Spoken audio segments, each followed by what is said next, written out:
Hey everyone, I hope you're well. This is Kulma. Hey, my key message today is say no to negativity. I just wanted to show you that because that's the message that I'm wearing wherever I go today. It's one of my favorite t-shirts actually.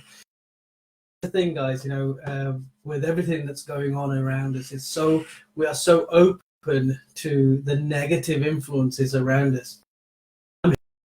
Negativity, negative language. I switch on social media. I'm seeing people posting things on social media that have got no provenance behind them whatsoever. They are literally just memes or statements that they've cut and pasted or screenshotted from elsewhere, and they're putting it on social media, which I think can be really irresponsible. A lot of these messages look like they've got some substance behind them, but they are untested. We have no idea where these messages have come from. So the other day that said, my mum is, or a friend of my friend's mum is a senior person in the police service who is saying that the police and the army are stockpiling food and rations, and that we should really go out and get as much as we can.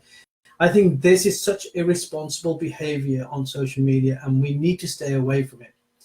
The issue is this, and I've just been interviewed by Global Radio, and we're talking about why are into a certain mindset. And the issue for me is this, that people are looking for as much information on coronavirus as possible. And they are trying to get that information from anywhere that they possibly can. And social media is so readily accessible. But the danger with social media is so much of that information that we're seeing is toxic. So much of that information we're seeing is inaccurate. And so much of that information that we're seeing is designed to cause more stress and more fear. And when we get into a fear state mentality, we get into a real focal kind of thinking. We lose awareness of what's going on, and we just focus in on this singular issue. If that issue for you is that you're going to be locked up and lonely in your house, or that the army are going to come in and control your life, or that you're not going to have enough food or toilet paper, whatever it might be for you, if you think about it for long enough, that becomes your reality. So my message today is to really be careful of who you're hanging around with, both physically and in terms of being on social media. Be careful of what you're exposing yourself to. I very often talk about, your environment is so very important, and how you become the average of the 5 people who keep most.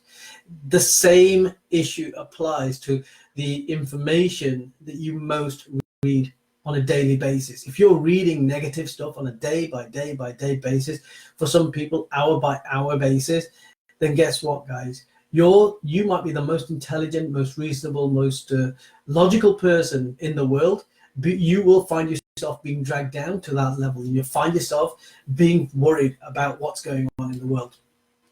All these people who are posting up photographs of half-empty stores and empty shelves in supermarkets, they think that they are everybody else, but actually what they perhaps don't realize is that they're exacerbating the situation.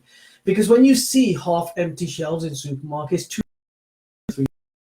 the first thought might be, oh my goodness, how stupid are people? They're buying up all the toilet paper, or they're buying up all the rations in the supermarket. But then that, maybe a second or two after that, another thought will come into your mind. Oh my goodness, if everybody else is buying all of this stuff, there'll be nothing left for me, so I should go out and buy. And before you know it, you're getting sucked up into exactly the behavior that you don't want to see happening around you. So that's how powerful messaging and communication can be.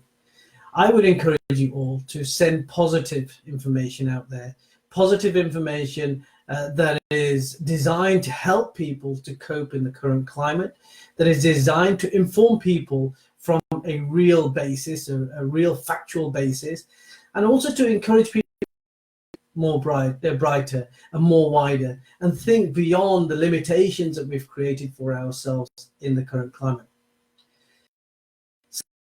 Social distancing, whatever you choose to call it, can actually be a good thing for us, because it's an opportunity for us to slow down. It's an opportunity for us, these busy lives that we lead, where we're not really building powerful relationships with other people anymore. Most of our relationships, if you think about it, most of our relationships are being formed on social media and through electronic means, whether that's WhatsApp, Facebook, whatever it may be.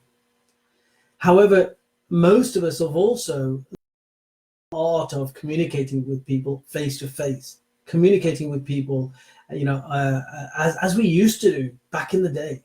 So maybe this is an opportunity for us to reconnect, pick up the phone to somebody, actually speak to somebody, maybe do a Zoom or a Skype call with somebody, see them face to face.